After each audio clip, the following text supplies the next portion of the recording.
지금 일본 올림픽위원회가 공포에 휩싸였습니다. 한국을 꺾겠다며 수십억을 쏟아부은 미슐랭 전략이 단 3일 만에 처참한 재앙으로 돌아왔기 때문입니다. 영하 15도의 밀라노, 돌덩이처럼 굳어버린 일본의 초밥 앞에서 선수들은 절규했습니다. 반면 바로 옆 한국 진영에서는 믿기 힘든 광경이 포착됐습니다. 알프스 한복판에서 펄펄 끓어오르는 한국의 이 기술. 결국 자존심을 버린 일본이 긴급 벤치마킹을 선언하고 IOC 위원장마저 줄을 서게 만든 대한민국 밥상 외교의 충격적 전말을 지금 공개합니다. 이탈리아, 밀라노의 겨울바람은 생각보다 훨씬 매서웠습니다. 단순히 춥다는 말로는 부족하더군요. 마치 날카로운 얼음 조각이 코트 깃을 파고들어 살갗을 도려내는 듯한 기분이었으니까요. 2026년 2월 3일 개막식을 사흘 앞둔 이곳의 아침 기온은 영하 12도까지 떨어져 있었습니다. 제가 들고 있던 에스프레소 잔이 금세 차가워질 정도였으니 말 다했죠. 저는 습관처럼 손목시계를 확인했습니다. 오전 8시 45분. 도쿄에 있는 본부와 화상회의를 마치고 막 선수촌으로 이동하는 길이었습니다. 차창 밖으로 보이는 밀라노의 풍경은 그야말로 혼돈 그 자체더군요. 올림픽 특수를 노린 관광객들과 각국 지원 차량들이 뒤엉켜 도로는 거대한 주차장이나 다름없었습니다. 빵빵거리는 경적 소리, 질서라고는 찾아볼 수 없는 이탈리아 특유의 느슨함이 저를 조금 짜증나게 하더군요. 하지만 저는 곧 마음을 가라앉히고 입가에 옅은 미소를 지었습니다. 왜냐고요? 우리 일본 선수단은 이 혼란 속에서도 완벽한 질서를 유지하고 있었기 때문입니다. 제 옆좌석에는 이번 올림픽 지원 계획이 담긴 두툼한 서류철이 놓여 있었습니다. 아이패드나 태블릿 따위는 믿지 않습니다. 중요한 순간에 배터리가 나가거나 오류가 나면 끝장이니까요. 종이 냄새가 주는 그 묵직한 신뢰감, 그게 바로 일본의 힘 아니겠습니까?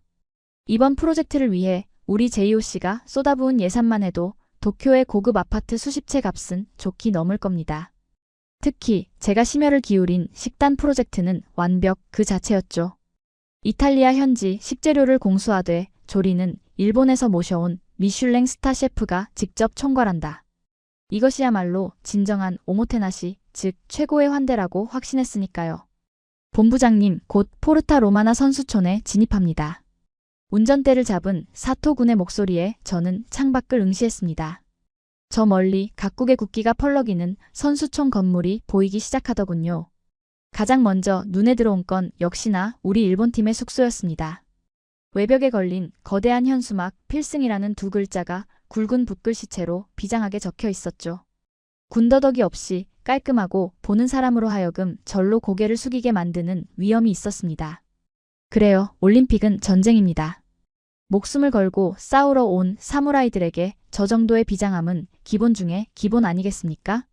그런데 말입니다.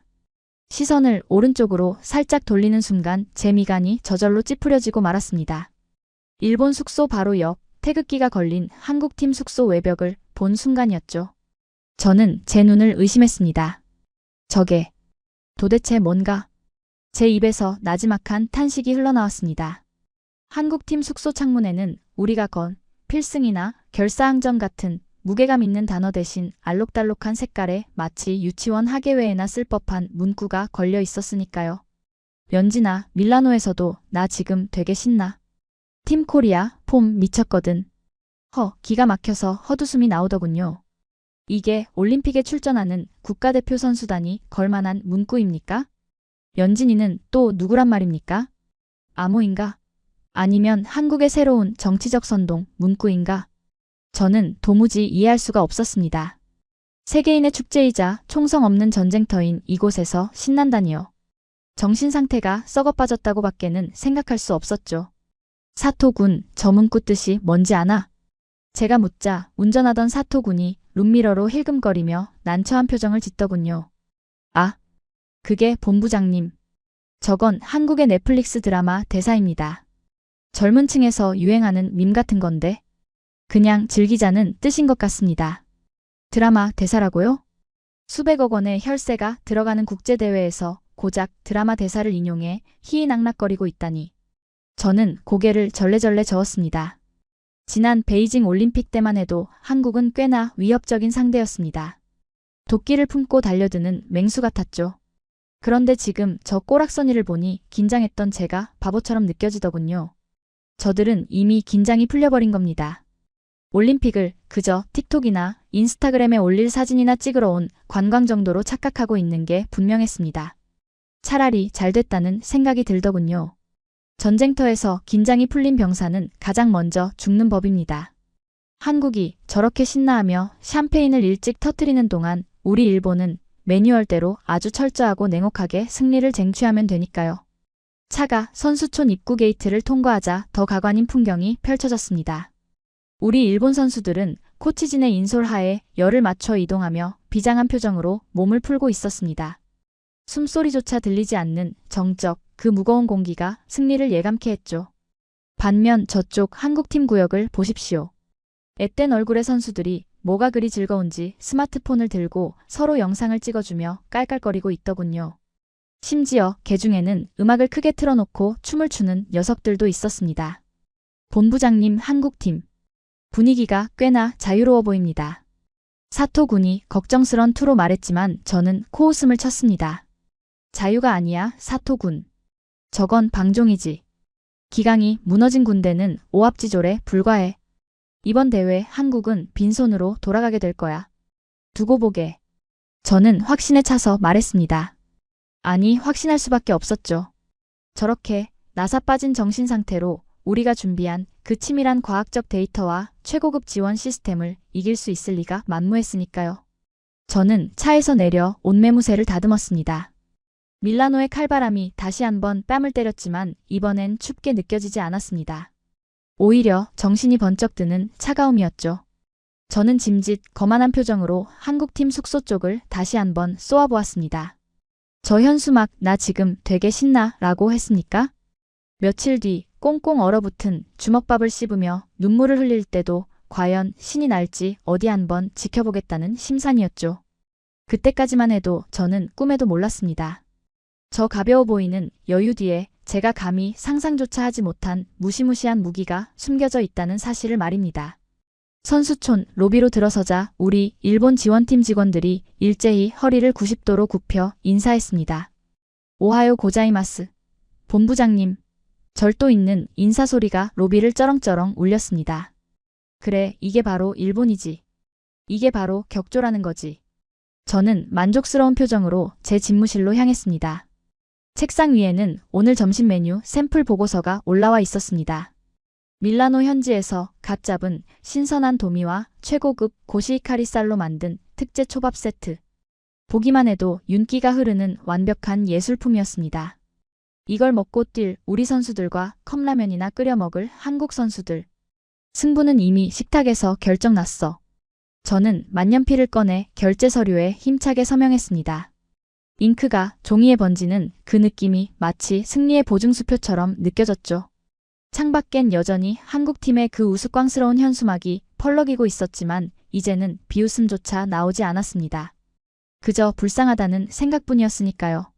하지만 그 평온함은 그리 오래가지 못했습니다. 정확히 3시간 뒤 첫 번째 훈련 장소인 알프스 산맥 기슭에 도착하기 전까지는 말입니다. 밀라노 시내를 벗어나 알프스 산맥으로 향하는 고속도로에 접어들자 풍경은 순식간에 바뀌더군요. 차창 밖은 온통 하얀 눈 세상이었습니다. 낭만적이라고요? 천만에요. 해발 고도가 높아질수록 기온계의 숫자는 곤두박질 쳤고 도로 곳곳은 블랙 아이스로 번들거리고 있었습니다. 2026년 동계올림픽 그 화려한 무대 뒤편에는 이런 살인적인 환경이 도사리고 있었던 겁니다. 우리의 목적지는 산악스키 종목 훈련장이 위치한 보르미오였습니다. 밀라노에서도 차로 3시간은 좋게 걸리는 험준한 곳이죠. 저는 뒷좌석 깊숙이 몸을 파묻으며 생각했습니다. 어떤 돌발 상황이 와도 우리 일본팀은 완벽하다. 왜냐하면 제가 작성한 A4 용지 300페이지 분량의 현지 적응 매뉴얼이 있었으니까요. 이동 경로, 시간, 심지어 휴게소 화장실 위치까지 체크해둔 그 치밀함. 그게 바로 저 다나카 히로시의 자부심이었습니다. 하지만 훈련장에 도착하자마자 그 자부심은 알프스의 칼바람 앞에 촛불처럼 흔들리기 시작했습니다. 도대체 이게 무슨 일인가? 장비 트럭이 왜 아직도 안 보이는 거야? 제가 도착하고 나서 무려 40분이 지난 시점이었습니다. 선수들은 이미 훈련복으로 갈아입고 덜덜 떨며 서 있는데 정작 스키와 부츠, 헬멧을 실은 장비 트럭이 도착하지 않은 겁니다. 영하 15도의 산바람은 가만히 서 있는 것만으로도 체력을 갉아먹는 괴물이었습니다. 선수들의 입술이 파랗게 질리기 시작하더군요. 본부장님, 그게 트럭 기사와 연락이 잘 안 됩니다. 현장 지원팀장인 야마모토가 새파랗게 질린 얼굴로 달려와 보고했습니다. 연락이 안 된다니? 무전기는? 로밍폰은? 기사가 이탈리아 현지인인데 영어를 전혀 못합니다. 우리가 건네준 종이 지도를 보고 오기로 했는데 길을 잘못 든 것 같습니다. 기가 막힐 노릇이었습니다. 21세기에 종이 지도를 보고 길을 잃다니요. 저는 홧김에 야마모토의 손에 들린 전화기를 낚아챘습니다. 수화기 너머로 당황한 이탈리아 기사의 목소리가 들려오더군요. 맘마미아. 노 GPS. 스노우. 알아들을 수 있는 건 눈이라는 단어뿐이었습니다. 제가 아무리 Where are you를 외쳐도 돌아오는 건 횡설수설하는 이탈리아어뿐이었죠. 답답함에 가슴이 터질 것만 같았습니다. 우리 일본 스태프들은 손짓 발짓을 하며 허둥지둥 대고 있었고 훈련 시간은 하염없이 흘러가고 있었습니다. 매뉴얼에는 트럭 실종 시 대처법 따위는 없었으니까요. 바로 그때였습니다. 저 멀리 설원 너머에서 경쾌한 엔진 소리가 들려왔습니다. 비켜주세요. 지나갑니다. 익숙한 한국말. 고개를 돌려보니 팀 코리아 로고가 선명한 승합차와 장비 트럭이 줄지어 들어오고 있었습니다. 우리보다 20분이나 늦게 출발했던 그들이었습니다. 그런데 어떻게 벌써 도착한 걸까요? 저는 믿을 수 없다는 눈으로 그들의 움직임을 쫓았습니다. 한국 팀 트럭이 멈춰 서자 조수석에서 한국의 젊은 스태프 한 명이 내렸습니다. 20대 중반이나 되었을까요? 털모자를 쓴 그 청년은 운전석에 이탈리아 기사에게 다가가더니 주머니에서 무언가를 꺼냈습니다. 최신형 스마트폰 삼성의 갤럭시 S25였습니다. 마르코 기사님, 운전하시느라 고생하셨어요. 여기 길이 험해서 힘들지 않으셨나요? 청년이 한국어로 말하자 스마트폰에서 즉시 유창한 이탈리아어가 흘러나왔습니다. 그러자 잔뜩 찌푸리고 있던 이탈리아 기사의 얼굴이 활짝 펴지더군요. 오, 그라치에? AI 내비게이션 덕분에 막힌 길을 피해 지름길로 왔어. 한국 기술 정말 대단해. 기사가 이탈리아어로 말하자 이번엔 폰에서 한국어로 통역된 음성이 들려왔습니다. 두 사람은 마치 오랜 친구처럼 웃으며 하이파이브를 하더군요. 그리고는 일사불란하게 짐을 내리기 시작했습니다. 저는 그 광경을 멍하니 바라볼 수밖에 없었습니다. 우리는 말이 안 통해 고함을 지르고 있는데 저들은 농담까지 주고받으며 춤추듯 일을 처리하고 있었습니다. 한국 스태프들은 스마트폰 화면을 띄워놓고 실시간으로 도로 상황을 체크하며 다음 트럭의 도착 시간까지 정확하게 예측해 선수들에게 알리고 있더군요. 장비차 2호 5분 뒤 도착입니다. 선수단 워밍업 시작하세요.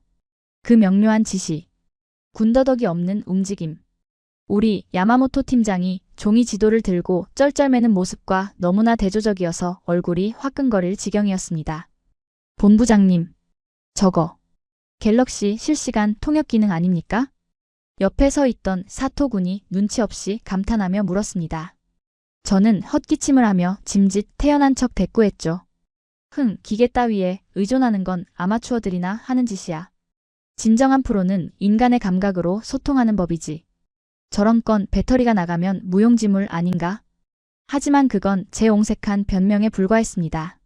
한국 선수들은 벌써 장비를 착용하고 눈 위를 지나치고 있는데 우리 일본 선수들은 여전히 맨몸으로 칼바람을 맞으며 오들오들 떨고 있었으니까요. 에이스 선수의 표정이 일그러지는 게 보였습니다. 훈련 시작도 전에 컨디션이 망가지는 최악의 상황이었습니다. 그로부터 30분이 더 지나서야 길을 잃었던 우리 트럭이 헐레벌떡 도착했습니다. 기사는 짜증이 잔뜩 나 있었고 짐을 내리는 과정에서도 소통이 안 돼 물건을 떨어뜨리는 실수가 연발했습니다. 우당탕. 고가의 스키 장비가 바닥에 뒹구는 소리가 날 때마다 제 가슴도 철렁 내려앉았죠. 정신 안 차려. 다들 뭐 하는 거야? 제가 고함을 질렀지만 이미 분위기는 엉망이었습니다. 선수들의 눈빛엔 불신이 가득했죠. 지원팀이 이래서야 메달을 딸 수 있겠어? 라고 묻는 듯 했습니다. 저는 애써 그 시선을 피하며 하늘을 올려다봤습니다. 잿빛 구름이 몰려오고 있더군요. 뱃속에서도 꼬르륵 소리가 났습니다. 아침부터 설친 탓에 허기가 졌지만 더 참을 수 없는 건 저 옆에서 들려오는 웃음소리였습니다. 와, 오늘 컨디션 대박인데. 확실히 도착하자마자 몸을 푸니까 가벼워. 한국 선수들의 대화 소리가 바람을 타고 날아왔습니다. 그들은 이미 알프스의 환경에 적응을 마친 듯 보였습니다. 우리는 시작조차 못했는데 말입니다. 질투심? 아니요, 저는 인정하지 않았습니다. 이건 그저 운전기사의 실수일 뿐 시스템의 패배가 아니라고 스스로를 세뇌했죠. 괜찮아. 점심시간이 되면 상황은 역전될 거야. 저는 주먹을 꽉 쥐었습니다. 우리에겐 비장의 무기가 남아 있었으니까요. 바로 미슐랭 셰프가 새벽부터 준비한 특제 도시락. 저 한국 녀석들이 기껏해야 딱딱한 샌드위치나 씹을 때 우리 일본 선수들은 최고급 요리를 맛보게 될 겁니다. 그러면 떨어진 사기도 다시 오르겠죠. 그래요. 진정한 격차는 품격에서 나오는 법입니다. 하지만 저는 또 한 번 간과하고 있었습니다. 이곳은 따뜻한 식당이 아니라 물 한 방울도 순식간에 얼려버리는 영하 15도의 혹한기 훈련장이라는 사실을요. 그리고 그 추위가 제가 믿었던 마지막 자존심마저 어떻게 짓밟아 놓을지를 말입니다. 어디선가 맛있는 냄새가 바람을 타고 희미하게 느껴지기 시작했습니다. 처음엔 제 코를 의심했습니다. 이 고산지대에서 맡을 수 없는 아주 진하고 매콤한 육개장 냄새. 설마. 저는 저도 모르게 한국팀 천막 쪽으로 고개를 돌렸습니다. 그리고 그곳에서 피어오르는 하얀 증기를 본 순간 등골이 서늘해짐을 느꼈습니다. 그 하얀 연기의 정체를 확인하기 위해 저는 홀린 듯 한국팀 천막 쪽으로 발걸음을 옮길 수밖에 없었습니다. 제 손에는 여전히 차갑게 식어버린, 아니 얼어붙어 흉기처럼 변해버린 미슐랭 초밥 도시락이 들려 있었죠. 반면 한국팀 천막 주변은 마치 온천지대처럼 희뿌연 수증기로 가득 차 있었습니다. 가까이 다가갈수록 제 코를 자극하는 그 매콤하고 구수한 냄새는 공복에 시달리던 제 위장을 고문하다시피 했습니다. 한국팀 텐트의 투명 비닐 너머로 보이는 광경은 제가 알던 올림픽의 상식을 완전히 파괴하고 있더군요. 그들은 식당차를 부른 것도 불법으로 가스버너를 켠 것도 아니었습니다. 그저 선수들 앞에 놓인 네모난 도시락 용기에서 마치 공장의 굴뚝처럼 맹렬한 기세로 뜨거운 김이 뿜어져 나오고 있었을 뿐이었죠. 취익! 그 소리는 흡사 최신형 증기기관차가 내달리는 소리처럼 들렸습니다. 저건 마술이 아니었습니다. 철저하게 계산된 과학이었죠. 제가 멍하니 서 있는 사이 한국의 한 스태프가 지나가며 동료에게 말하는 소리가 들렸습니다. 발열팩 반응 최고조입니다. 기온 영하 15도 감안해서 물 용량 10ml 더 넣었더니 정확히 98도까지 올라갔습니다. 식사 시간 15분 안에 완벽하게 끝낼 수 있습니다. 순간 제 머릿속에서 뭔가 띵 하고 울리더군요. 발열 도시락. 군대에서나 쓰는 줄 알았던 그 기술을 한국은 이 올림픽이라는 거대 이벤트에 맞춰 완벽한 민간 시스템으로 진화시켜 온 것입니다. 그것도 그냥 데우는 수준이 아니라 외부 기온 데이터까지 계산해 물의 양을 조절하는 디테일이라니. 저는 침을 꿀꺽 삼키며 그들의 식사 장면을 훔쳐보았습니다. 뚜껑을 열자 보글보글 끓고 있는 빨간 육개장 국물과 윤기가 자르르 흐르는 하얀 쌀밥이 드러났습니다. 옆에는 갈비찜과 계란말이가 따뜻한 온기를 머금은 채 김을 모락모락 피워내고 있었죠. 아, 살 것 같다. 역시 밥이 뜨거워야 힘이 나지. 한 선수가 땀을 뻘뻘 흘리며 국물을 들이키더군요. 그 모습은 단순히 맛있게 먹는다는 차원을 넘어 잃어버린 체온을 급속도로 충전하는 에너지 주입 과정처럼 보였습니다. 반면 우리 일본 선수들은 어떤가요? 저 뒤쪽에서 딱딱하게 굳은 초밥에 밥알을 씹으며 이가 시리다고 호소하고 있지 않습니까? 더 충격적인 건 그들의 태도였습니다. 보통 밥을 먹을 때는 긴장을 풀고 잡담을 나누기 마련입니다.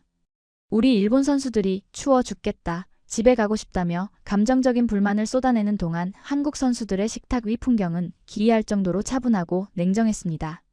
그들의 한 손에는 숟가락이, 다른 한 손에는 최신형 태블릿 PC가 들려 있더군요. 야, 민수야. 아까 이번 코스에서 진입각도 3도만 더 좁혀봐. 데이터 보니까 거기서 0.02초 손해봤어.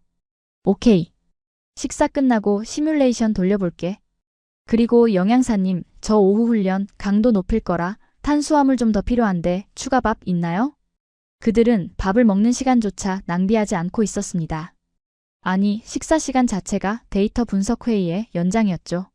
감정에 호소하는 헝그리 정신 같은 건 찾아볼 수 없었습니다. 그곳엔 오직 승리를 위해 최적화된 기계 같은 효율성만이 존재했습니다. 밥은 맛으로 먹는 게 아니라 승리를 위한 연료로서 주입되고 있었던 겁니다. 제가 느낀 패배감의 정체는 바로 그것이었습니다. 우리는 미슐랭 셰프라는 허울 좋은 브랜드에 취해 정작 선수가 필요한 온도와 영양을 놓쳤지만 한국은 철저하게 사용자 경험 중심의 시스템을 구축했다는 사실 말입니다. 그때 식사를 마친 한 여자 선수가 외투 주머니에서 무언가를 꺼내더군요. 저는 제 눈을 의심했습니다. 방금까지 펄펄 끓는 국물을 마셔놓고 영하 15도의 설원에서 그녀가 꺼낸 것은 얼음이 가득 담긴 플라스틱 컵, 바로 아이스 아메리카노였습니다. 미친 건가? 이 추위에 얼음물을 마신다고? 제 상식으로는 도저히 이해할 수 없는 행동이었습니다. 하지만 그녀는 빨대를 꽂아 쭉 들이키더니 아주 개운하다는 표정으로 동료에게 말하더군요. 아, 이제야 카페인 도네. 정신이 번쩍 든다. 오후 훈련 가자. 그 모습은 공포스러울 정도로 쿨해 보였습니다.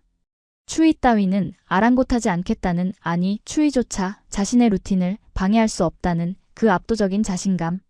한국인들은 이것을 얼죽아라고 부른다던가요? 그건 단순한 식습관이 아니라 극한의 환경에서도 자신의 스타일을 고수하는 무서운 정신력의 발현이었습니다. 저는 손에 들고 있던 제 도시락을 내려다보았습니다. 토쿠요시 셰프가 새벽부터 일어나 쥐었다는 그 최고급 도미초밥. 지금은 그저 차갑고 비린내 나는 음식물 쓰레기처럼 보일 뿐이었습니다. 밥알 하나하나에 장인 정신이 깃들어 있으면 뭐합니까?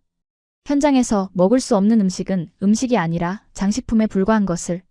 본부장님, 우리 선수들이 도저히 밥을 못 먹겠답니다. 컵라면이라도 구해야 할 것 같은데. 야마모토가 기어들어가는 목소리로 보고했습니다. 저는 한국팀 천막을 등지고 돌아섰습니다. 더 보고 있다가는 제 안에 무언가가 와르르 무너져 내릴 것만 같았으니까요. 하지만 등 뒤에서 들려오는 한국어 대화 소리는 마치 환청처럼 제 귀를 쫓아왔습니다.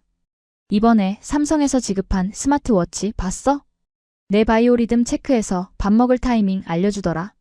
세상 참 좋아졌어. 그러게. 일본 애들 봐봐. 아직도 종이 차트 들고 다니던데. 완전 아날로그야. 완전 아날로그야. 그 말이 비수가 되어 제 심장에 꽂혔습니다. 30년 전 세계를 호령하던 전자제국 일본이 이제는 고작 밥 먹는 시간조차 시스템화하지 못해 비웃음을 사는 신세가 되었다니. 얼굴이 화끈거려 견딜 수가 없었습니다. 저는 홧김에 손에 든 도시락을 눈밭에 패대기 치고 싶었지만 보는 눈이 많아 그럴 수도 없었죠. 그저 주먹을 꽉 쥐어 으스러질 듯 차가운 도시락통을 움켜쥘 뿐이었습니다. 하지만 이것은 시작에 불과했습니다. 한국이 보여준 효율의 공포는 식탁에서 끝나지 않았으니까요. 오후 훈련을 위해 리프트 탑승장으로 이동했을 때 저는 또 한 번 제 눈을 의심케 하는, 아니 제 낡은 상식을 송두리째 뒤흔드는 광경을 목격하게 됩니다. 그것은 단순한 장비의 차이가 아니었습니다. 올림픽이라는 거대한 시스템을 누가 지배하고 있는지를 보여주는 결정적인 장면이었죠. 리프트 탑승장 입구에 도착했을 때 저는 속에서 치밀어 오르는 메스꺼움을 참기 위해 넥타이 매듭을 거칠게 풀어헤쳐야 했습니다. 해발 2000m 고지대의 희박한 산소 때문이 아니었습니다. 눈앞에서 벌어지고 있는 도저히 제 상식으로는 받아들일 수 없는 그 불합리한 광경이 제 숨통을 조여왔기 때문입니다. 아니, 왜 또 안 되는 거야? 이놈의 기계가. 야마모토 팀장의 고함이 날카롭게 울렸습니다. 우리 일본 선수단 30여 명은 리프트 게이트 앞에 옴짝달싹 못한 채 발이 묶여 있었습니다. 원인은 뭐겠건 아이디 카드였습니다. 영하 15도의 강추위에 플라스틱 재질의 아이디 카드가 딱딱하게 굳어버린 탓인지 아니면 구형 바코드 리더기가 얼어붙은 탓인지 게이트는 붉은색 경고등만 깜빡이며 요지부동이었습니다. 선수들은 추위에 떨며 언손을 호호 불어가며 카드를 센서에 비벼댔고 스태프들은 리더기를 손으로 때리며 작동을 애원하고 있었죠.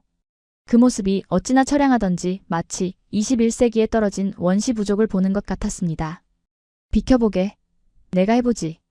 저는 떨리는 손으로 제목에 걸린 아이디 카드를 잡아챘습니다. JOC 본부장의 권위가 담긴 카드였죠. 하지만 기계는 냉정했습니다. 삐. 붉은 불빛. 거부. 또 거부. 식은땀이 등줄기를 타고 흘러내렸습니다. 겉옷은 영하의 날씨에 차갑게 식어 있는데 겨드랑이와 등은 축축하게 젖어 들어가는 그 불쾌한 감각. 현기증이 일더군요. 뒤에 서 있는 우리 선수들의 시선이 제 뒤통수에 꽂히는 게 느껴졌습니다. 본부장님, 우리 언제 올라가요? 라고 묻는 듯한 그 무언의 압박감. 저는 입술을 깨물었습니다. 비릿한 피맛이 났습니다. 이탈리아 놈들. 시설 관리를 이따위로 하다니. 이게 다 운영 미숙이야. 그래, 시스템 오류라고. 저는 애써 목소리를 높여 남 탓을 시전했습니다. 제 잘못이 아니라고, 이건 불가항력이라고 소리치고 싶었으니까요. 그런데 바로 그때였습니다. 우리 뒤쪽에서 대기하던 한국 선수단이 웅성거리며 다가오더군요. 잠시만 지나가겠습니다. 그들이 다가오자 저는 반사적으로 길을 비켜주면서도 속으로 코웃음을 쳤습니다. 우리도 안 되는데 너희라고 별 수 있겠어? 다 같이 여기서 얼어 죽는 거지. 하지만 제 예상은 단 3초 만에 아주 비참하게 빗나갔습니다. 맨 앞줄에 선 한국 선수는 주머니에서 손조차 빼지 않았습니다. 목에 아이디 카드를 걸고 있지도 않았죠. 그저 주머니에 손을 찔러 넣은 채 성큼성큼 게이트로 걸어갔습니다. 그러자 기적이 일어났습니다. 띠링. 경쾌한 알림음과 함께 차단바가 부드럽게 열리는 게 아니겠습니까? 아무런 접촉도 없었습니다. 카드를 찍지도 바코드를 대지도 않았습니다. 그저 지나갔을 뿐인데 굳게 닫혀있던 문이 그들을 환영하듯 열린 겁니다. 뭐야? 어떻게 들어간 거야? 야마모토가 눈을 동그랗게 뜨고 소리쳤습니다. 두 번째 선수, 세 번째 선수, 심지어 코칭 스태프까지. 한국팀 40여 명은 마치 자동문을 통과하듯 물 흐르듯 게이트를 빠져나갔습니다. 그들의 손목에는 하나같이 삼성의 최신형 갤럭시 워치가 채워져 있었고 주머니 속에는 갤럭시 S25 올림픽 에디션이 들어있었죠. UWB 무선 통신 기술. 나중에야 알게 된 사실이지만 삼성은 이번 올림픽을 위해 아이디 카드를 태깅할 필요도 없는 핸즈프리 입장 시스템을 구축해 놓았던 겁니다. 장갑을 벗을 필요도 꽁꽁 언 손으로 카드를 찾을 필요도 없이 그저 몸만 지나가면 인증이 되는 기술. 그것은 단순한 편리함이 아니었습니다. 선수들의 체온과 컨디션을 0.1도라도 지켜주겠다는 지독할 정도로 세심한 배려의 결정체였죠. 그들이 유유히 리프트를 타고 올라가는 뒷모습을 보며 저는 다리에 힘이 풀려 주저앉을 뻔했습니다. 눈앞이 하얗게 전멸했습니다. 이건 사기야. 제 입에서 쉰소리가 새어나왔습니다. 말도 안 돼. 스포츠는 땀 흘려 하는 거야. 저런 기계장치로 편법을 쓰다니. 저건 반칙이라고. IOC에 제소해야 해. 저는 억지를 부리고 있었습니다. 알고 있었습니다. 저건 반칙이 아니라 혁신이라는 것을요. 하지만 인정하는 순간 제가 평생을 바쳐온 일본의 매뉴얼 시스템이 쓰레기통에 처박히는 꼴이 되니까요. 그래서 저는 부정해야만 했습니다. 저건 사기극이다. 삼성이 돈을 써서 게이트를 조작한 거다. 그렇게 믿지 않으면 미쳐버릴 것 같았거든요. 겨우겨우 스태프가 수동으로 게이트를 열어주어 리프트에 올랐지만 제 손은 멈추지 않고 덜덜 떨렸습니다. 추위 때문이 아니었습니다. 분노와 쪽팔림 그리고 알 수 없는 공포가 뒤섞인 격렬한 떨림이었죠. 리프트에서 내려 도착한 정상의 비디오 판독실. 그곳은 제 인지 부조화가 정점을 찍고 폭발해버린 최후의 처형장이었습니다. 경기장 점검을 위해 판독실 문을 열고 들어선 순간 저는 숨을 들이켰습니다. 벽면을 가득 채운 수십 개의 고해상도, 모니터. 그리고 그 중앙에 박힌 선명한 로고. 삼성. 그곳은 마치 삼성의 본사 상황실을 옮겨놓은 듯 했습니다. 일본 브랜드인 소니나 파나소닉의 모니터는 눈을 씻고 찾아봐도 없었습니다. 과거 방송 장비와 판독 시스템을 독점했던 일본 기업들의 흔적은 먼지처럼 사라져 버렸더군요. 아, 거기 일본팀 임원분이시죠? 잠깐만 비켜주시겠습니까? 한국말을 아는 젊은 엔지니어가 저를 스쳐 지나갔습니다. 그의 손에는 태블릿 PC가 들려 있었고 화면에는 방금 우리 일본 선수가 훈련 중에 넘어진 영상이 360도 3D 그래픽으로 분석되고 있었습니다. 여기 관절 각도 꺾인 거 보이시죠? AI가 분석해보니 빙질 문제는 아니고 스키 에지 정비 불량입니다. 0.05초 늦게 반응했네요. 그는 심판에게 유창한 영어로 설명했습니다. 일본 코치가 빙질이 나빠서 넘어진 거다. 라고 우기고 있던 상황을 그 엔지니어는 단 한 번의 터치로 정리해버린 겁니다. AI가 그려낸 빨간색 궤적 데이터 앞에서 우리 코치의 항변은 그저 떼쓰는 어린아이의 투정처럼 보였습니다. 제 얼굴이 화끈거려 터질 것만 같았습니다.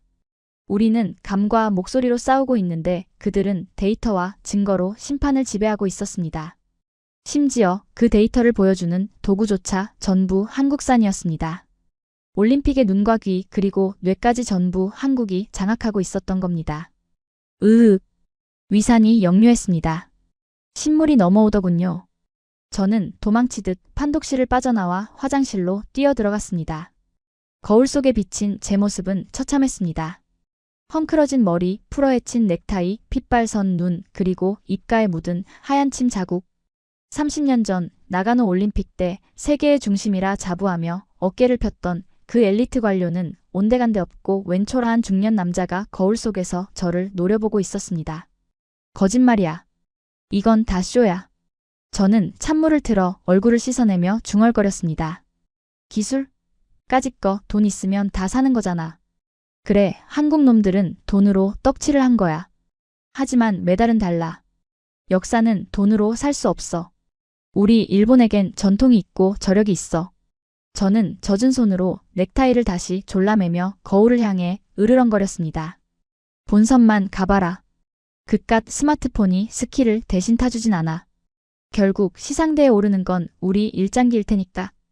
하지만 제 목소리는 공허하게 화장실 타일을 때리고 돌아와 제 고막을 찔렀습니다. 제 무의식은 이미 알고 있었거든요.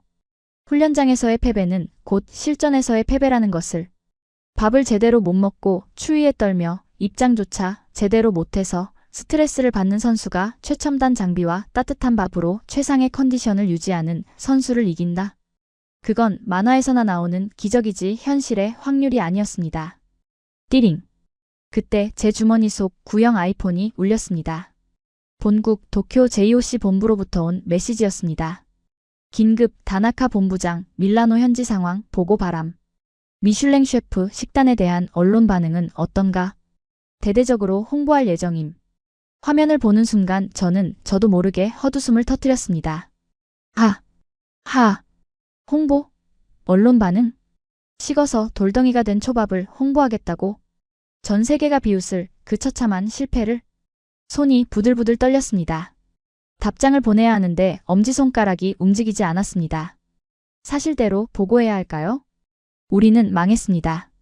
한국의 발열 도시락에 완패했습니다. 라고? 아니요. 절대 그럴 수 없었습니다. 제 자존심이 아니 일본의 마지막 자존심이 그것만은 허락하지 않았습니다. 저는 떨리는 손가락으로 가상 키보드를 눌렀습니다. 거짓말을 치기 시작했습니다. 보고 식단 반응 최상. 선수들 사기 충전. 한국팀은 컵라면으로 연명 중. 현장 분위기 일본 압승. 전송 버튼을 누르는 순간 저는 속에서 무언가가 툭 하고 끊어지는 소리를 들었습니다. 그것은 제 양심이었을까요? 아니면 현실 감각이었을까요? 저는 도망쳤습니다. 진실로부터, 한국의 압도적인 기술로부터, 그리고 초라해진 저 자신으로부터. 하지만 거짓말로 쌓아 올린 성은 파도 한 번에 무너지는 모래성보다 더 위태로운 법입니다. 제가 보낸 그 거짓 보고가 그리고 제가 애써 외면했던 현실이 개막식 당일 어떤 거대한 부메랑이 되어 제 뒤통수를 후려갈길지. 그때는 정말 몰랐습니다. 화장실을 나서는 제 발걸음은 천근만근 무거웠습니다. 하지만 밖으로 나오자마자 들려온 소식은 저를 마지막 벼랑 끝으로 몰아넣더군요. 본부장님, 큰일 났습니다. 내일 예정된 재팬하우스 오프닝 행사에 VIP들이 전부 불참하겠답니다. 야마모토가 울상을 지으며 달려왔습니다. 뭐? 불참이라니? 토마스 바흐 위원장은? IOC 집행위원들은? 그게 전부 한국 쪽으로 간답니다. 코리아하우스에서 김재열 위원 주최로 비밀 만찬이 열린다고. 하늘이 노랗게 변했습니다. 밥상에서 지고 기술에서 지더니 이제는 외교 무대에서조차 왕따를 당하게 생긴 겁니다. 저는 비틀거렸습니다. 더 이상 물러설 곳은 없었습니다. 제 눈에 도끼가 서렸습니다. 가자. 네. 어디로 말입니까? 코리아하우스. 내 눈으로 직접 봐야겠어. 그들이 도대체 무슨 짓을 꾸미고 있는지. 저는 이를 갈며 말했습니다. 이것은 확인이 아니었습니다. 최후의 발악이자 제 눈으로 그들의 반칙을 찾아내겠다는 집착이었습니다. 하지만 제가 그곳 밀라노의 보석이라 불리는 빌라 네키 캄필리오에 발을 들이는 순간 저는 깨닫게 됩니다. 제가 싸우려 했던 상대는 라이벌이 아니라 이미 황제의 자리에 올라와 있다는 사실을 말이죠. 택시가 밀라노의 부촌 비아 모차르트 거리에 진입하자마자 저는 숨이 턱 막히더군요. 해질녘의 어둠 속에서 유독 한 곳만이 대낮처럼 환하게 빛나고 있었습니다. 바로 한국이 통째로 빌렸다는 빌라 네키 캄필리오였습니다. 이게 말이 돼? 제 눈을 의심했습니다. 저택 입구까지 이어진 진입로에는 검은색 세단들이 끝도 없이 늘어서 있었습니다. 마이바흐, 벤츠 S클래스, 그리고 묵직한 존재감을 뽐내는 제네시스 지구공 리무진들. 번호판은 하나같이 파란색 외교관 아니면 올림픽 VIP 전용 넘버였습니다. 우리 재팬하우스 앞에는 파리만 날리고 있는데 이곳은 그야말로 전 세계 권력의 집결지더군요. 손님, 더 이상은 못 들어갑니다. 택시 기사가 퉁명스럽게 말했습니다. 저는 쫓겨나듯 차에서 내렸습니다. 얼굴이 화끈거렸습니다. 감히 일본 대표인 내가 남의 잔치 구경꾼처럼 길바닥에 서 있어야 한다니. 저는 옷매무새를 거칠게 다듬고 입구로 성큼성큼 걸어갔습니다. 입구엔 건장한 이탈리아 보안 요원들이 철벽처럼 서 있었고 그 옆 대리석 기둥엔 아주 작고 오만한 문구가 적혀 있더군요. 비공개 연회, 초대받은 사람만 입장 가능. 초대받은 자만 입장 가능. 기가 차서 헛웃음이 나왔습니다. 올림픽은 만국의 축제입니다. 그런데 문을 걸어 잠그고 자기들끼리 파티를 벌인다. 이건 명백한 줄 세우기이자 외교적 도발이었습니다. 저는 보안요원에게 제 아이디 카드를 들이밀며 턱을 치켜들었습니다. 비키시오. 일본 올림픽위원회 본부장이요. 하지만 선글라스를 낀 요원은 꿈쩍도 하지 않았습니다. 마치 잡상인을 보듯 저를 아래 위로 훑더니 건조하게 말하더군요. 초대장 확인 부탁드립니다, 선생님. 뭐? 이봐, 내 말이 안 들려? 일본 대표라고. 우리 위원장님도 안에 계시지? 내가 직접 확인해야겠으니 문 열어. 제가 목소리를 높이자 안쪽에서 30대 중반의 한국인 의전 담당관이 걸어 나왔습니다. 땀에 젖어 넥타이를 풀어헤친 저와 달리 그는 핏이 딱 떨어지는 완벽한 수트 차림에 시원한 미소를 띠고 있었습니다. 그 여유로운 태도가 저를 더 미치게 만들었죠. 무슨 일이십니까? 저는 코리아하우스 의전 담당입니다. 야, 너 한국 사람이지? 나 다나카 본부장이야. 너희 지금 안에서 무슨 짓을 꾸미고 있는 거야? 저는 다짜고짜 일본어로 소리쳤습니다. 기선을 제압하려는 속셈이었죠. 하지만 그는 눈 하나 깜짝하지 않고 아주 유려한 영어로 그러나 뼈가 있는 말투로 대꾸하더군요. 죄송하지만 오늘은 비공개 외교 만찬입니다. 사전 등록된 VIP 외에는 입장이 불가합니다. 돌아가 주십시오. 돌아가라. 그 단어가 제 이성의 끈을 툭 하고 끊어버렸습니다. 뭐? 돌아가? 웃기지 마. 너희가 지금 IOC 위원들 납치해서 뇌물 먹이고 있는 거 다 알아? 감히 일본을 따돌리고 너희끼리 쑥떡공론을 해? 이거 당장 문 열어. 저는 보안요원을 몸으로 밀치며 악을 썼습니다. 주변의 외신 기자들이 카메라를 들이대기 시작했지만 눈에 뵈는 게 없었습니다. 야, 너희 삼성폰 몇 개 쥐어주고 위원들 꼬드긴 거지? 그깟 기계 덩어리가 뭐라고? 우리 일본은 역사가 있어. 전통이 있다고. 근본도 없는 졸부들이 어디서 파티질이야. 재고함 소리가 거리를 쩌렁쩌렁 울렸습니다. 선을 넘어도 한참 넘은 발언이었죠. 하지만 멈출 수가 없었습니다. 저 화려한 샹들리에 불빛 아래 있는 그들과 추운 길바닥에 있는 저 사이의 거리가 너무나 비참하게 느껴졌으니까요. 그때였습니다. 제 뒤쪽에서 육중한 엔진 소리와 함께 검은색 의전 차량이 멈춰 섰습니다. 실례합니다. 중후한 목소리에 뒤를 돌아본 저는 그 자리에서 얼어붙고 말았습니다. 차에서 내린 사람은 다름 아닌 알베르 2세 모나코 대공이자 IOC 위원이었습니다. 그 옆에는 피파 회장 인판티노까지 서 있더군요. 길을 좀 비켜주시겠소? 우리는 초대를 받아서 왔는데. 알베르 대공이 온화하지만 단호하게 말했습니다. 순간 머릿속이 하얗게 변했습니다. 제가 납치당했다고 주장했던 그들이 제 발로, 그것도 아주 설레는 표정으로 이곳을 찾아온 겁니다. 아, 위원님. 그게. 저는 뻐끔거리는 붕어처럼 입만 달싹거렸습니다. 방금 전까지 졸부들의 뇌물 파티라고 욕을 퍼붓던 제 꼴이 얼마나 우스웠을까요? 알베르 대공은 저를 투명 인간 취급하며 한국 담당관에게 다가갔습니다. 미스터 리, 늦어서 미안하네. 차가 좀 막혀서. 오셨습니까, 위원님? 김재열 위원님께서 기다리고 계십니다. 보안 요원들이 쳐놓은 바리케이드가 스르르 열렸고 그들은 레드카펫을 밟고 저택 안으로 사라졌습니다. 열린 문틈 사이로 김재열 집행위원과 반기문 전 총장이 세 개의 거물들과 건배하는 모습이 보였습니다. 미래를 위하여 건배. 그 건배사가 제 고막을 때렸습니다. 저는 문 밖에서 문 열어 라고 소리치는 잡상인에 불과했던 겁니다. 다리에 힘이 풀려 주저앉을 뻔했습니다. 그때 한국 담당관이 다시 밖으로 나왔습니다. 혹시 이제라도 들어오라는 걸까? 일말의 기대를 품고 그를 쳐다봤습니다. 하지만 그가 내민 건 초대장이 아니라 코리아 로고가 박힌 핫팩 하나였습니다. 밤 공기가 찹니다, 본부장님. 감기 조심하십시오. 그는 싱긋 웃으며 제 심장에 대못을 박는 한마디를 던졌습니다. 그리고 제 펜하우스의 스시는 좀 빨리 드시는 게 좋겠습니다. 날이 추워서 금방 상한다고 하더라고요. 그는 정중하게 목례를 하고 사라졌습니다. 철컹. 육중한 철문이 닫히는 소리가 제 인생의 종말을 알리는 종소리처럼 들렸습니다. 손에 남겨진 한국산 핫팩.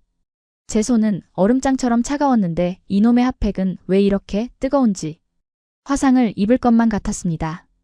으아악. 저는 비명을 지르며 핫팩을 바닥에 내동댕이 쳤습니다. 하지만 그 뜨거운 온기는 이미 제 손바닥에, 아니 제 뼈저린 패배감 속에 깊이 각인된 뒤였습니다. 밥상에서 지고 기술에서 지고 이제 외교에서마저 철저히 짓밟힌 겁니다. 하지만 진짜 절망은 아직 시작되지 않았습니다. 이 화려한 파티장 안에서 한국이 전 세계 스포츠의 룰 자체를 바꾸는 발표를 준비하고 있다는 사실을 그때의 저는 꿈에도 몰랐으니까요. 으아악. 바닥에 내동댕이 친 핫팩이 터지며 검은 가루가 눈밭 위로 흩어졌습니다. 제 비명소리에 보안 요원들이 저를 제압하려 다가왔지만 그럴 필요조차 없었습니다. 제 시선이 저택 정원에 설치된 가로 500인치짜리 초대형 LED 스크린에 고정된 채 저는 이미 영혼이 빠져나간 사람처럼 굳어버렸기 때문입니다. 저택 안의 상황을 실시간으로 중계하는 그 화면 속에서 제가 상상조차 하지 못한 일이 벌어지고 있었습니다. 그것은 단순한 만찬이 아니었습니다. 신사숙녀 여러분. 단상에 오른 사람은 김재열 IOC 집행위원이었습니다. 그의 좌우로는 토마스 바흐 IOC 위원장 그리고 삼성전자 MX 사업부 사장이 배석해 있었습니다. 샴페인 잔을 들고 웃고 떠드는 파티 분위기가 아니었습니다. 엄숙하고 냉정하며 살벌할 정도로 진지한 비즈니스 선포식의 현장이었습니다. 오늘 IOC는 다가오는 2030년 동계올림픽 그리고 그 이후의 모든 올림픽 운영에 대한 새로운 표준 프로토콜을 발표하고자 합니다.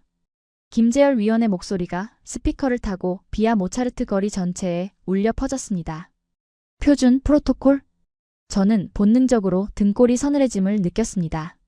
국제사회에서 표준을 쥔다는 것은 곧 권력을 쥔다는 뜻입니다. 일본은 지난 50년간 소니의 방송 장비와 일본식 경기 운영 매뉴얼을 표준으로 만들어 전 세계 스포츠 시장을 지배해 왔습니다. 그런데 지금 한국인이 그 단어를 입에 올리고 있는 겁니다. 화면이 바뀌며 프레젠테이션 장표가 떴습니다. 첫 번째 슬라이드에 제목을 보는 순간 제 심장이 쿵 하고 내려앉았습니다. 제1안건 필수, 복지 표준, 따뜻한 식사, 의무화 조항. 선수의 영양 공급은 경기력과 직결되는 인권 문제입니다.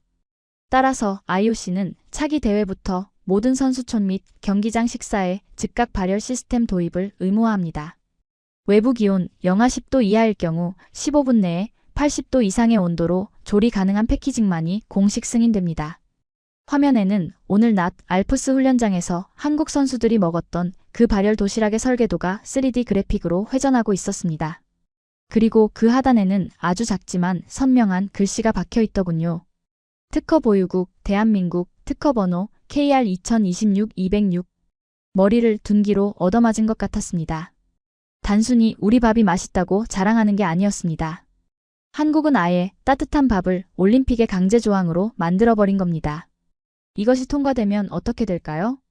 식은 도시락을 제공한 일본의 방식은 이제 규정 위반이자 인권 침해가 됩니다. 더 무서운 건 그 발열 기술의 특허를 한국이 독점하고 있다는 사실이었습니다. 즉, 앞으로 일본이 올림픽을 열든 참가를 하든 선수들에게 밥을 먹이려면 한국 기업에 로열티를 내고 저 용기를 사와야 한다는 뜻입니다. 우리는 경쟁자가 아니라 한국의 고객으로 전락해버린 겁니다. 숨이 쉬어지지 않았습니다. 넥타이를 풀었는데도 목이 졸리는 기분이었습니다. 하지만 한국의 공습은 여기서 멈추지 않았습니다. 제2안건 AI 판독 시스템 무결점 정책. 다음 슬라이드가 뜨자 삼성전자 사장이 마이크를 잡았습니다. 인간의 눈은 불완전합니다. 소수점 이하의 승부에서 오심은 선수의 땀을 배신하는 행위입니다. 이에 IOC와 삼성은 공동으로 개발한 갤럭시 AI 비전을 올림픽 유일의 공식 판독 시스템으로 채택합니다. 화면에는 쇼트트랙 선수의 스케이트 날 끝을 0.001초 단위로 추적하는 빨간색 라인이 그려졌습니다. 오늘 낮 비디오 판독실에서 일본 코치의 항의를 묵살시켰던 바로 그 기술이었습니다. 이 시스템은 8K 초고해상도로 초당 240프레임을 분석하며 심판의 개입 없이 AI가 3초 안에 판정 결과를 도출합니다. 인간 심판의 주관적 개입은 0%로 줄어듭니다. 토마스 바흐 위원장이 고개를 끄덕이며 덧붙였습니다. 이것은 혁명입니다. 앞으로 올림픽의 공정성은 이 한국의 눈이 지킬 것입니다. 기존의 아날로그 카메라 시스템은 더 이상 공식 판독용으로 사용될 수 없습니다. 기존의 아날로그 카메라. 그것은 소니와 캐논을 지칭하는 사형 선고나 다름없었습니다. 일본 기업들이 장악하고 있던 수조원 규모의 방송 및 판독 장비 시장이 단 한 번의 발표로 한국의 삼성에게 넘어가는 순간이었습니다. 제 다리가 후들거려 더 이상 서 있을 수가 없었습니다. 저는 비틀거리다 뒤에 있던 보안 요원의 팔을 잡았습니다. 그는 혐오스러운 눈빛으로 제 손을 쳐냈지만 저는 수치심을 느낄 겨를도 없었습니다. 제 눈은 공포에 질려 화면 속에 박제되어 있었으니까요. 화면 속에 김재열 위원이 마지막 펀치를 날렸습니다. 그리고 이 모든 운영 시스템은 종이 없는 환경을 기반으로 합니다. 태블릿과 스마트워치를 통한 실시간 데이터 공유만이 올림픽의 표준입니다. 종이 매뉴얼과 아날로그 방식의 보고 체계는 환경보호와 효율성 차원에서 차기 대회부터 전면 금지됩니다. 전면 금지. 제가 30년간 목숨처럼 여겨왔던 그 두툼한 종이 서류철. 수백 페이지짜리 매뉴얼. 그것들이 이제는 환경 파괴의 주범이자 비효율의 상징으로 낙인 찍혀 퇴출당하게 된 겁니다. 화면 속에서 전 세계 IOC 위원들이 기립박수를 치고 있었습니다. 그들의 박수 소리는 마치 일본의 몰락을 축하하는 장송곡처럼 들렸습니다. 알베르 대공이 김재열 위원에게 다가가 악수를 청하고 인판티노 회장이 엄지를 치켜 세우는 장면. 그 중심에 한국이 있었습니다. 그들은 이제 참가국이 아니었습니다. 그들은 심판이자 규칙 제정자였습니다. 위산이 식도를 타고 넘어왔습니다. 눈앞이 핑 돌았습니다. 제가 보낸 보고서가 떠올랐습니다. 식단 반응 최상. 현장 분위기 일본 압승. 그 거짓말이 얼마나 하찮고 우스운 것이었는지 뼈저리게 느껴졌습니다. 저는 우물 안 개구리도 아니었습니다. 우물 안에서 말라 죽어가는 올챙이였던 겁니다. 바깥 세상은 이미 한국이 만든 거대한 파도로 뒤덮여 있는데 저 혼자 우물바닥에서 우리가 최고야라고 지저대고 있었던 겁니다. 띠링 띠링 띠링. 제 주머니 속 아이폰이 발작하듯 울려대기 시작했습니다. 한 통이 아니었습니다. 수십 통의 메시지가 폭주하고 있었습니다. 도쿄 본부였습니다. 긴급 다나카. 지금 뉴스 봤나? IOC 발표 사실이야? 회장님 격노하셨다. 한국 특허 때문에 다음 대회 예산 3배로 뛰게 생겼어. 지금 당장 코리아하우스로 가서 협상해. 무릎이라도 꿇고 로열티 깎아달라고 빌란 말이야. 야, 너 아까 보고서 조작한 거야? 왜 말이 달라? 화면을 가득 채운 비난과 독촉의 메시지들. 글자 하나하나가 날카로운 화살이 되어 제 심장을 뚫었습니다. 아까까지만 해도 저를 믿는다던 회장님이 이제는 저보고 한국에 가서 무릎을 꿇으라고 합니다. 실소가 터져나왔습니다. 너무 기가 막혀서 너무 절망적이어서 웃음밖에 나오지 않더군요. 제가 한국 담당관에게 했던 말이 떠올랐습니다. 근본도 없는 졸부들이 어디서 파티질이야. 졸부는 저였습니다. 과거의 유산만 파먹으며 현실을 외면한 기술도 비전도 없는 진짜 졸부는 바로 일본이었습니다. 한국은 그 시간 동안 묵묵히 기술을 갈고 닦아 이제는 돈으로도 살 수 없는 표준의 자리에 올라가 있었던 겁니다. 저는 떨리는 손으로 저택의 높은 담장을 올려다보았습니다. 그 안에서 흘러나오는 따뜻한 빛과 웃음소리. 그것은 제가 평생 닿을 수 없는, 아니 일본이 다시는 따라잡을 수 없는 까마득한 높이에 있었습니다. 그때 저택 안에서 취재를 마친 외신 기자가 밖으로 나오며 통화하는 소리가 들렸습니다. 그래, 확인됐어. 일본은 끝났어. 한국의 시대가 열렸다고. 재팬 이즈 아웃. 그 짧은 영어 문장이 제 귀에 사형 선고처럼 박혔습니다. 다리의 힘이 완전히 풀려버렸습니다. 저는 차가운 아스팔트 바닥에 무릎을 꿇고 말았습니다. 흩어진 핫팩의 검은 가루가 제 무릎을 더럽혔지만 털어낼 힘조차 없었습니다. 눈앞이 흐려졌습니다. 눈물인지 콧물인지 모를 액체가 얼굴을 타고 흘러내렸습니다. 추위 때문이 아니었습니다. 쪽팔려서, 분해서, 그리고 앞으로 닥쳐올 미래가 너무나 두려워서였습니다. 내일 아침 개막식. 전 세계가 지켜보는 가운데 우리 일본 선수들은 한국이 만든 규칙에 따라 한국의 기술로 판정을 받고 한국의 시스템에 맞춰 경기를 뛰어야 합니다. 그리고 경기가 끝나면 한국 선수들은 따뜻한 밥을 먹으며 승리를 자축할 때 우리는 한국 기업에 돈을 내고 산 도시락을 먹으며 패배를 곱씹어야 할 것입니다. 이것은 단순한 패배가 아니었습니다. 완벽한 종속. 32년 전 우리가 그토록 무시했던 그 나라가 이제는 우리의 주인이 되어버린 것입니다. 우린 대체 무엇을 하고 있었던 건가? 제 쉰 목소리가 밀라노의 밤 공기 속으로 허무하게 흩어졌습니다. 저택 위로 쏘아 올린 축포가 밤하늘을 화려하게 수놓았습니다. 그 불꽃조차 태극 문양처럼 보이는 건 제 착각이었을까요? 팡! 파바방! 밀라노의 밤하늘을 수놓은 저 화려한 불꽃이 제게는 마치 패전국에 떨어지는 포탄처럼 느껴졌습니다. 무릎에 묻은 흙을 털어낼 힘조차 없더군요. 저는 좀비처럼 비틀거리며 겨우 몸을 일으켰습니다. 주머니 속 아이폰은 여전히 쉴 새 없이 진동하며 도쿄로부터의 비난을 토해내고 있었지만 저는 전원을 꺼버렸습니다. 이제 와서 변명 따위가 무슨 소용이겠습니까?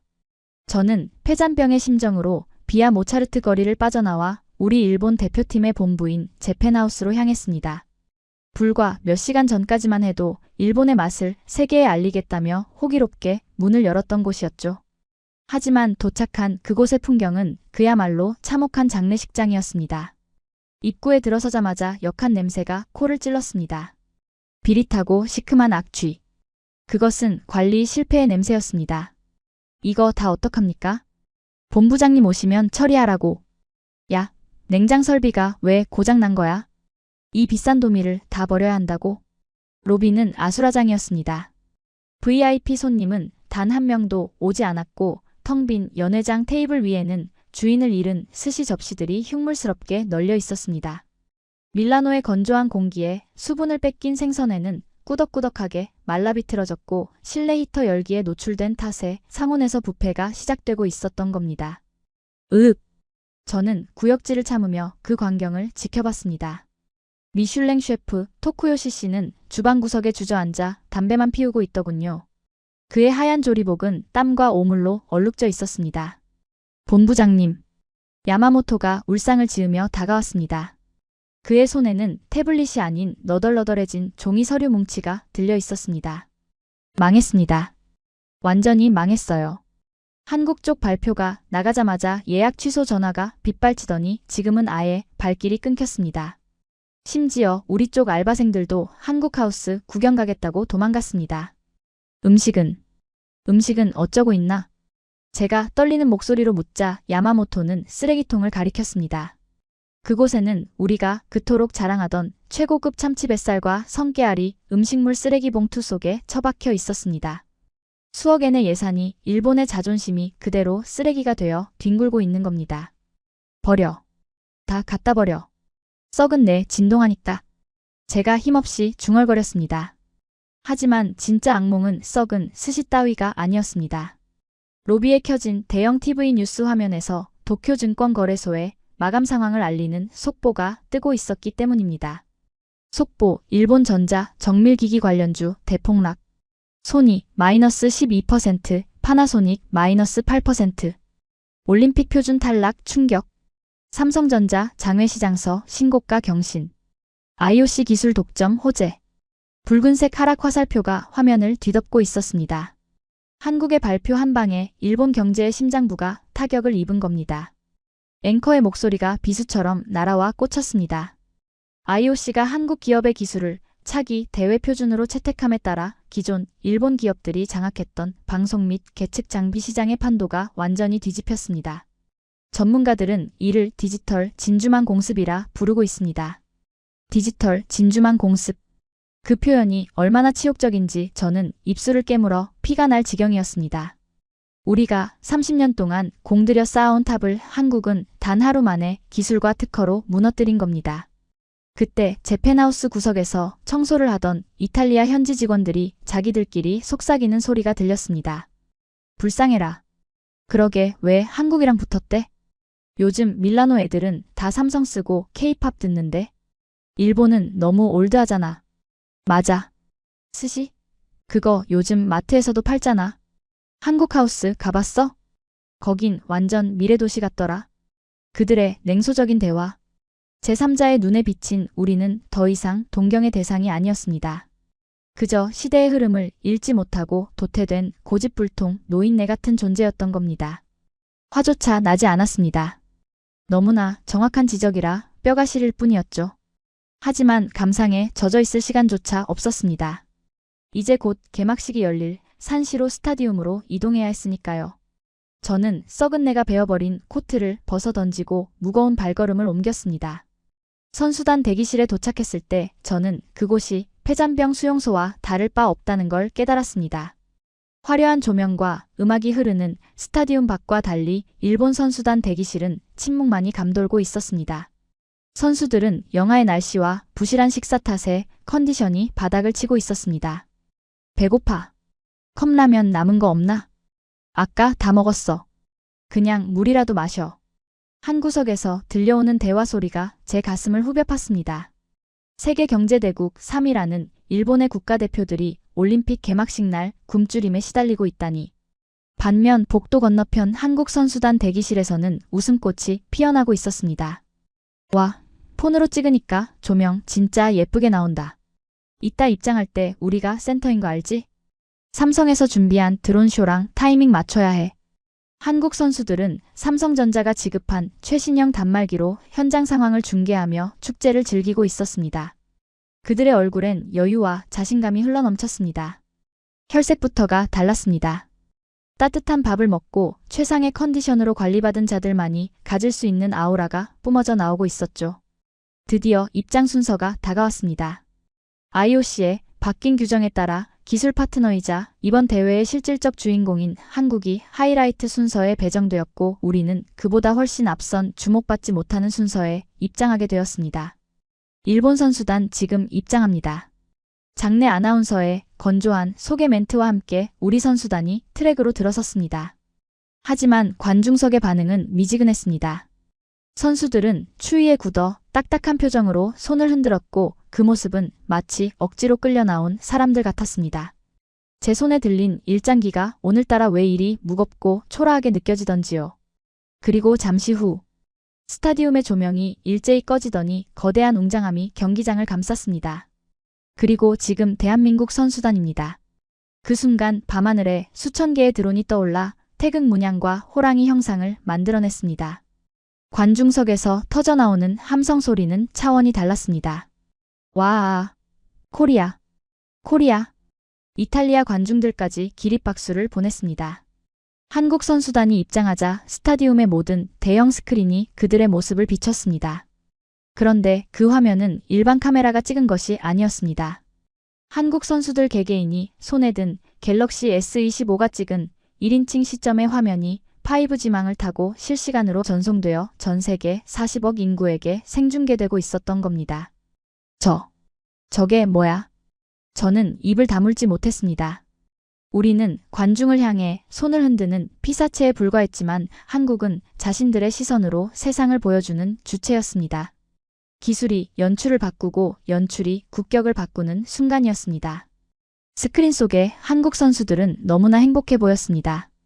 김재열 IOC 집행위원이 귀빈석에서 일어나 손을 흔들고 반기문 전 총장이 흐뭇하게 미소 짓는 모습이 교차 편집되었습니다. 그 완벽한 삼위일체. 선수, 기업, 그리고 외교. 그 거대한 벽 앞에서 저는 주머니 속에 꼬깃꼬깃 구겨진 종이 한 장을 꺼냈습니다. 제가 그토록 맹신했던 일본식 지원 매뉴얼이었습니다. 규정 준수, 종이 보고, 정신력 강화. 그 낡은 글자들은 이제 아무런 힘도 쓰지 못하는 휴지 조각이 되어 있었습니다. 옆에 있던 야마모토가 멍하니 화면을 바라보며 저에게 물었습니다. 본부장님, 우리는 대체 누구랑 싸우고 있었던 겁니까? 저들은 이미 다른 차원에 있는 것 같습니다. 저는 대답할 수 없었습니다. 목이 메어왔기 때문입니다. 우리는 한국을 라이벌이라 부르며 견제했지만 그들은 우리를 안중에도 두지 않았습니다. 그들은 그저 미래를 향해 질주하고 있었고 우리는 그 뒷공무니에서 먼지나 마시며 우리가 원조야 라고 소리치고 있었던 꼴이었으니까요. 그때 제 폰으로 알림 하나가 떴습니다. JOC 회계팀에서 온 메시지였습니다. 긴급 승인 요청, 내일부터 선수단 식사 전량 한국급식센터에 위탁계약 체결해야 함. 1인당 단가 50유로. 로열티 포함. 승인 바랍니다. 1인당 50유로. 우리가 준비한 도시락보다 2배는 비싼 가격이었지만 선택의 여지가 없었습니다. 거절하면 우리 선수들은 내일도 굶어야 하니까요. 저는 떨리는 손가락으로 승인 버튼을 눌렀습니다. 띠링. 결제가 완료되었습니다. 한국 지원단 구매해 주셔서 감사합니다, 고객님. 감사합니다, 고객님. 그 친절한 문구가 제 심장을 난도질했습니다. 결국 우리는 자존심을 팔아 한국의 밥을 사 먹는 고객님이 되었습니다. 30년 전 소니 워크맨을 허리에 차고 삼성을 비웃던 제가 이제는 삼성폰으로 한국 밥을 결제하며 연명하게 된 것입니다. 화려한 불꽃놀이가 클라이맥스로 치닫는 동안 저는 고개를 푹 숙였습니다. 제 눈에서 떨어진 눈물 한 방울이 구겨진 매뉴얼 위로 떨어져 잉크를 번지게 했습니다. 끝났다. 일본의 시대는 완전히 끝났어. 제 쉰 목소리는 함성 소리에 묻혀 아무도 듣지 못했습니다. 밀라노의 밤은 그렇게 한국의 빛으로 찬란하게 타오르고 있었고 우리 일본은 그 빛 그림자 속에 철저하게 묻혀버리고 말았습니다. 개막식의 모든 순서가 끝나고 밀라노의 밤하늘을 수놓았던 화려한 드론들도 하나둘 지상으로 내려앉았습니다. 관중들은 썰물처럼 빠져나갔지만 저는 관중석 구석에 멍하니 앉아 움직일 수가 없었습니다. 차가운 플라스틱 의자의 냉기가 엉덩이를 타고 올라왔지만 제 가슴 속에서 타오르는 이 뜨거운 패배감은 식을 줄을 몰랐으니까요. 제 손에는 여전히 JOC 회계팀으로부터 받은 결제 완료 메시지가 켜져 있었습니다. 한국급식센터에 지불한 우리 선수단의 식대. 그것은 단순한 밥값이 아니었습니다. 우리가 지난 30년간 잃어버린 시간의 값이었고 현실을 외면한 대가로 지불해야 하는 뼈아픈 수업료였습니다. 문득 오늘 아침 선수촌 입구에서 보았던 그 현수막 문구가 떠오르더군요. 연진아, 밀라노에서도 나 지금 되게 신나. 처음 그 문구를 봤을 때 저는 코웃음을 쳤습니다. 정신 상태가 글러먹었다고 전쟁터에 놀러 온 거냐고 비웃었죠. 하지만 지금 와서 생각해보니 진짜 바보는 저였습니다. 그들은 놀러 온 게 아니었습니다. 그들은 이미 모든 준비를 완벽하게 끝마쳤기에 그 치열한 전쟁터조차 놀이터로 만들 수 있는 여유가 있었던 겁니다. 우리가 비장함이라는 가면을 쓰고 덜덜 떨고 있을 때 그들은 기술이라는 날개를 달고 하늘을 날고 있었습니다. 우리가 헝그리 정신을 외치며 식은 밥을 삼킬 때 그들은 데이터를 분석하며 따뜻한 밥을 먹고 있었습니다. 즐기는 자를 이길 수 없다는 옛말, 그것은 틀린 말이 아니었습니다. 하지만 그 즐거움 뒤에는 우리가 상상조차 못할 치밀한 시스템과 피나는 노력이 숨겨져 있었다는 것을 저는 너무 늦게 깨닫고 말았습니다. 저 멀리 텅 빈 트랙 위에서 기념사진을 찍고 있는 한국 선수단이 보였습니다. 그들의 손에 들린 삼성 갤럭시 폰, 그들의 몸을 감싼 최첨단 단복, 그리고 그들의 표정에서 묻어나는 당당함. 그것은 졸부의 허세가 아니었습니다. 그것은 밑바닥에서부터 차근차근 올라와 실력으로 세계를 제패한 자만이 가질 수 있는 진짜 품격이었습니다. 저는 인정해야만 했습니다. 더 이상 일본은 한국의 스승이 아닙니다. 과거 우리는 그들에게 기술을 가르쳤고 시스템을 전수했습니다.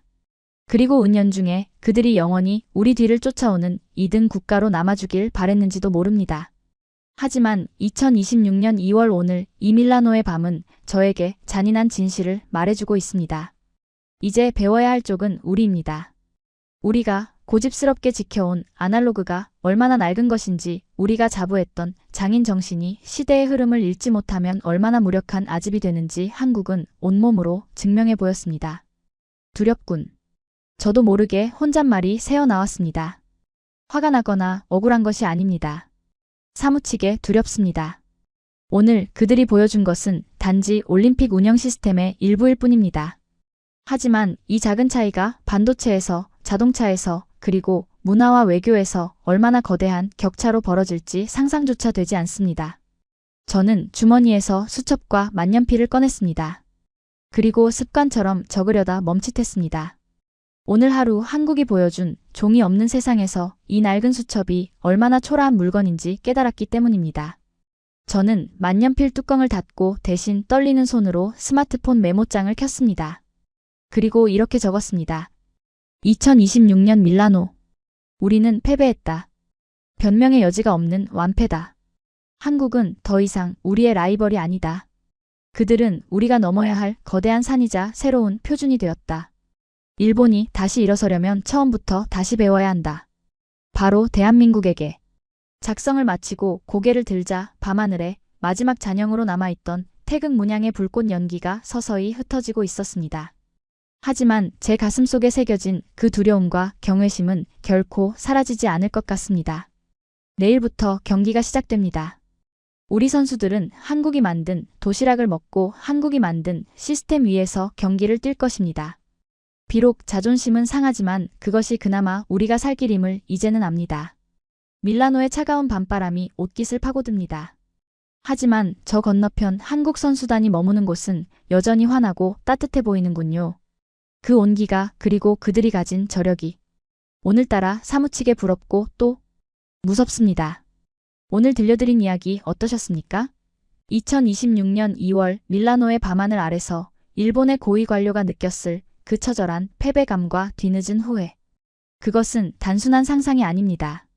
지금 이 순간에도 전 세계 곳곳에서 벌어지고 있는 대한민국의 진짜 저력을 바탕으로 재구성한 팩트 그 자체입니다.